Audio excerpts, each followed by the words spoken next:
ACC news. నా పేరు హితేష్ చక్ర. దేశ ప్రజలందరికీ వినాయక చవితి శుభాకాంక్షలు. ఈరోజు వార్తల ముఖ్యాంశాలు. ఘనంగా ప్రారంభమైన గణేష్ ఉత్సవాలు. సెప్టెంబర్ 7న తిరుమల శ్రీవారి ఆర్జిత సేవలు రద్దు. జగన్ అక్రమాస్తుల కేసులో వాన్ పీక్ పిటిషన్ కొట్టివేసిన తెలంగాణ హైకోర్టు. దక్షిణాఫ్రికా, నమీబియా, జింబాబ్వే దేశాలు సంయుక్తంగా నిర్వహించనున్న పురుషుల వరల్డ్ కప్ 2027. సెప్టెంబర్లో 15వ ఆర్థిక సంఘం నిధులు విడుదల. కొనసాగుతున్న జూనియర్ ఎన్టీఆర్ అభిమానుల ఆందోళన. వంతార వన్యప్రాణి సంరక్షణ కేంద్రంపై ప్రత్యేక దర్యాప్తుకు ఆదేశించిన సుప్రీంకోర్టు. వార్తల పూర్వపరాలు పరిశీలిస్తే దేశ ప్రజలు వినాయక చవితి పండుగ ఘనంగా జరుపుకుంటున్నారు. హిందువులు తొలి పండుగగా ఈ పండుగను భావిస్తారు. దీనిని నాగల చవితిగా కూడా జరుపుకుంటారు. ప్రజలు పుట్టల వద్దకు వెళ్లి పాలు పోసి ఆరాధిస్తారు. వినాయకుడి మండపాలు అందంగా అలంకరించారు. హైదరాబాద్ నగరం ఖైరతాబాద్లో 69 అడుగుల ఎత్తు, 28 అడుగుల వెడల్పుతో భారీ వినాయకుడిని తీర్చిదిద్దారు. తెలంగాణ గవర్నర్ జిష్ణుదేవ్ వర్మ తొలి పూజ చేశారు. ప్రముఖ పారిశ్రామికవేత్త ముఖేష్ అంబానీ నిర్వహిస్తున్న వంతార వన్యప్రాణి పునరావాస కేంద్రంపై వచ్చిన ఆరోపణలపై సుప్రీంకోర్టు ప్రత్యేక దర్యాప్తు బృందాన్ని నియమించింది.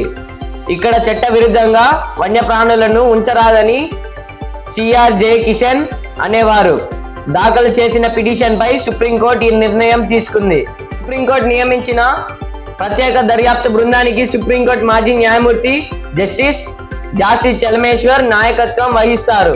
తెలంగాణ, ఉత్తరాఖండ్ రాష్ట్రాల ప్రధాన న్యాయమూర్తిగా పనిచేసిన జస్టిస్ రాఘవేంద్ర చౌహాన్ మరియు Mumbai ex police commissioner Hemant Nagrale, customs additional commissioner Anish Gupta సభ్యులుగా ఉంటారు. పురుషుల క్రికెట్ వరల్డ్ కప్ 2027 షెడ్యూల్ విడుదలైంది. 2027 అక్టోబర్ మరియు నవంబర్ నెలలో జింబాబ్వే, నమీబియా మరియు సౌత్ ఆఫ్రికా దేశాలు సంయుక్తంగా ఈ టోర్నమెంట్ను నిర్వహిస్తాయి.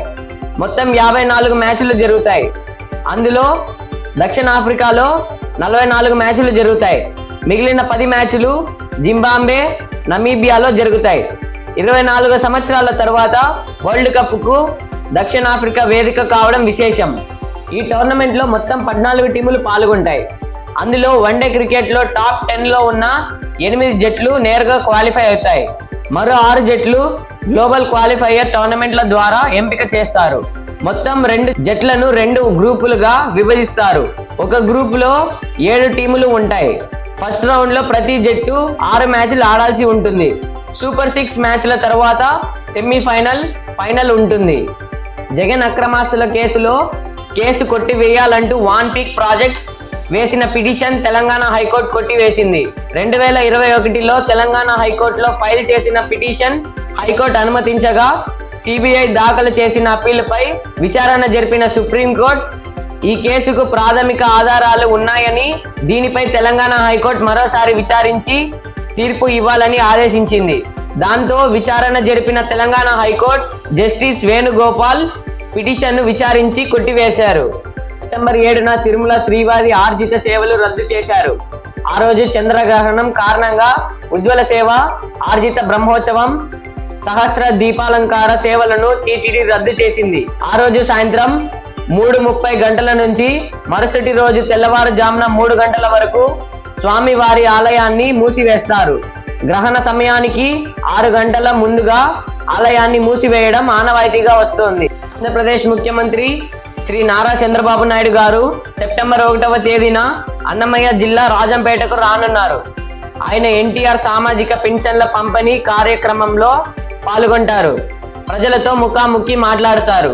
పెండింగ్ లో ఉన్న 15వ ఆర్థిక సంఘం నిధులు సెప్టెంబర్ నెలలో విడుదల కానున్నట్లు ఉప ముఖ్యమంత్రి పవన్ కళ్యాణ్ ప్రకటించారు.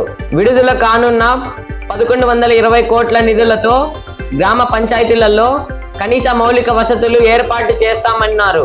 గత ప్రభుత్వం ఆర్థిక సంఘం నిధులను ఇతర పథకాలకు మళ్లించిందని, ఈసారి అలా జరగదని, గ్రామాభివృద్ధే ధ్యేయమని ఆయన చెప్పారు.